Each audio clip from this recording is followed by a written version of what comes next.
আওয়ামী প্রেতাত্মাদের বিষ নিঃশ্বাসের মাঝে ডাইনিস্টারের মাহফুজা নাম হঠাৎ করে যখন প্রধান উপদেষ্টার হাত শক্তিশালী করতে লুঙ্গির গিট শক্ত করে বাঁধলেন, তখন মনে হয় কিছু একটা বলা দরকার। কারণ এই মালেরা যখনই দেশের বিবেক হয়ে উঠতে চান, তখন দেশের সকল মানুষের মতো আমারও সন্দেহ হয় কেসটা খারাপ। 111-এর সময় প্রথম আলোর মতিউর রহমান আর মাহফুজা নাম, এই দুইজন জাতির গোয়ামারা সারা করে আওয়ামী লীগের মাধ্যমে এদেশে ভারত প্রতিষ্ঠার মিশন শুরু করছিল, দেশ বিদেশের একদল বেজাম্মাদের সাথে নিয়ে। সুতরাং এবারেও হঠাৎই মাহফুজ ভাইদের লড়া ছাড়া আর তোড়জোড় দেখে মনে হইতেছে যে কিছু একটা বলা দরকার। তো আমার ক্ষুদ্র ভ্রাতার ভগিনীরা, আপনারা যদি কিছু মনে না করেন, তবে দয়া করে যদি একটু অনুমতি দেন, তাহলে বাকি অংশটা আমি খাস বগুড়ার ভাষায় কবার চাই। বুঝছাও, অনেকদিন বগুড়ার জলেশ্বরী তলা, সাত মাথা আর জেলা স্কুলের মাঠে আড্ডা মারা হয়নি, তো তাই ছোটবেলার অভ্যাসটা এটা চালু রাখা দরকার। অবশ্য বগুড়ার অরিজিনালটা মারলে আপনাকে বোঝার মিথ্যে না সমস্যা হবি, তাই মাঝে মাঝে বোঝার মতো করে কমুইনি।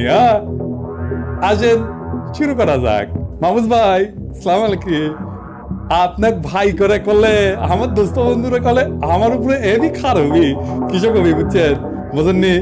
তাহলে শোনেন, আমরা ছোটবেলা মারামারির সময় আগের মাথা বুঝম ট্রেন গুলো দুসির ভাই করছিলাম। তো আপনি মুরব্বী মানুষ, আপনাকে কি কমো দেখেন না, আপনাকে প্রিয় সখী প্রথম আলোর মতি ভাই কিন্তু সেই সেনা শুলটির মধ্যে কল্লা দিয়া নক করে আছে, দেখিচ্ছে মাহফুজের উপরে পাবলিক ক্যাঙ্কার সাটাচ্ছে। মাহফুজ ভাই, ওই আপনাকে প্রধান উপদেষ্টার হাত শক্তিশালী করবেন, সেটা না করলেন কে আমাকে একজন শুনবার করলো যে আপনার নিজের জিনিসপত্র ঠিকঠাক মানে শক্তিশালী আছে, তো আপনাকে লাগাল লত বোধ আছে। আর বেশিরভাগ মানুষের লিসের কন্ডিশন খুবই খারাপ, আমি ডাক্তার তো জানি এটা। জানেন তো, আমার ক্ষুদ্র ভ্রাতাগুলার মুখ কলে আমার লাগানি পাশ করা, মুখত কোনো কিছু আটকায় না। তারই করে একজন অনেক আগে বিবেকের উপরে একটা বাণী সারি ছিল, বুঝছেন? তো ওই ছোড়া একটা জিনিসই লক্ষ্য ছিল যে বুড়াগুলোর আসল জিনিসের লড়াচড়া যত কমে, মাথার মধ্যে বিবেকের লড়াচড়া ততই নাকি পারে। ফাইন কথা।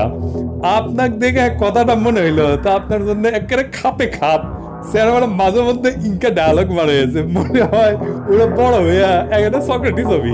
মাহমুদ ভাই, আপনার থামলে ভালো হয়। আর যদি কথা না কর দুজকে আপনার হলকুম মানে গলায় শুকা ওঠে, তাহলে আপনার মতো আর এক মাহফুজের লাগান লাল পিহান পিয়াদ পিন্দা ওই মেহেদি হাসানের গান ধরেন, ওই যে পিয়ার ভরি তো শারমিলের নায়ন জিনসে মিলা হয় মোর দিল কি সাইড।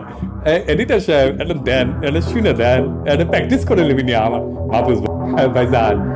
আপনি ফারজানা রূপার শাকিলের অ্যারেস্ট লিয়া তো হল দিল হচ্ছেন কৃষক, মার্ডার কেস কৃষক দিল, কুনি দিয়ে ক্যান গুতা মেললো, এগুলো দিয়ে আপনি জিঙ্কা আউসারছেন, তাতে মনে হচ্ছে আপনার এখনই ব্যান আরপেল খেলেন।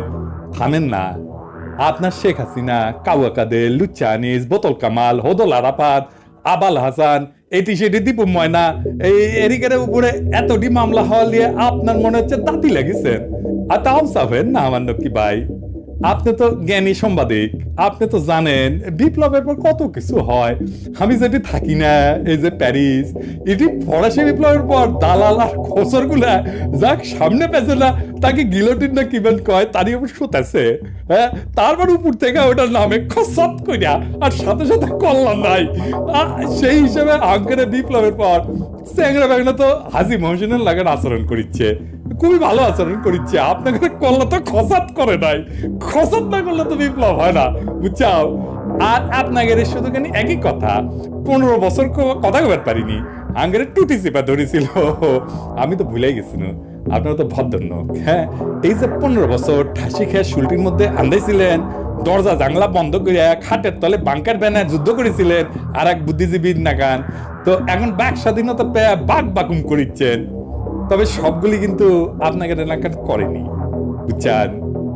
আপনি মনে হয় ভুলে গেছেন, আমার দেশ বলে একটা পত্রিকা ছিল, এখন আছে অনলাইনে চলে আর কি, মাহমুদুর রহমানের কথা ভুলে গেছেন?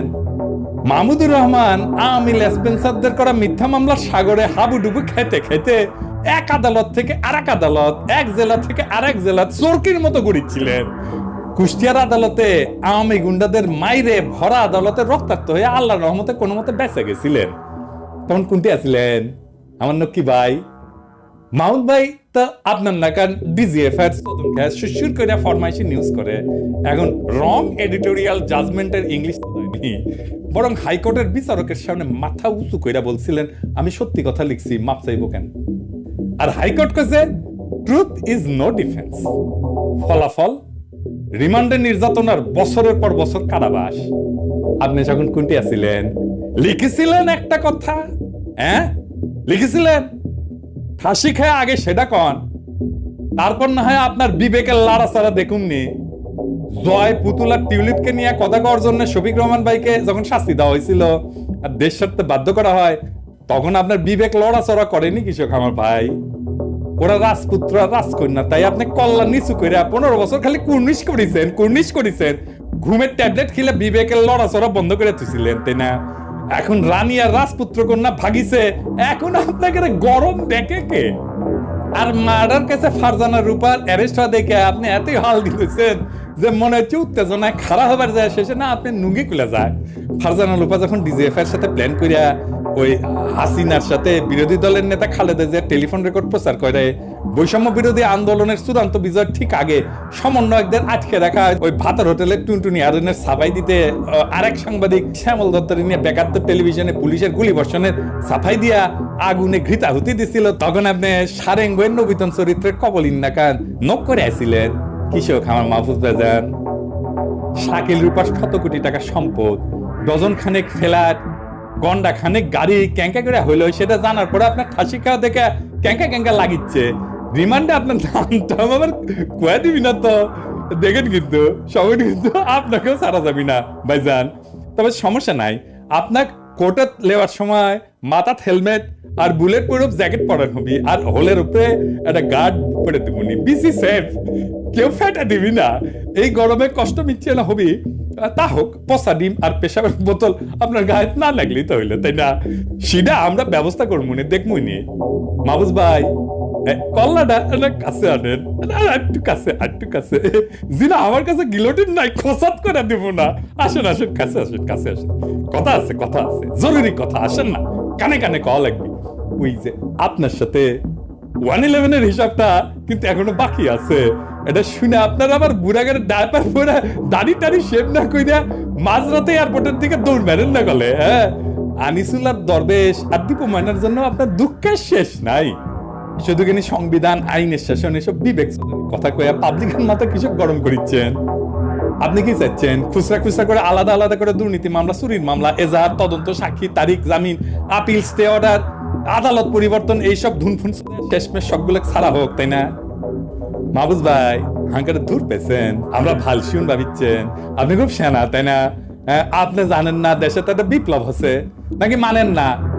এখন আপনার ওই খচর পচর দত্তের সংবিধান, যেটা লাইনের পর লাইন খালি মিছা কথা, এক পরিবারের গুণ কীর্তন আর পাবলিকের পাশে বাজ দেওয়ার কথা দিয়ে ভর্তি, ওই সংবিধান জনগণ এখন পুষেও না, শুধেও না। আগে নতুন সংবিধান হোক, তখন আপনার বিবেক দিয়া সেই সংবিধান লাড়াচাড়া করে নিনি, বুঝছেন?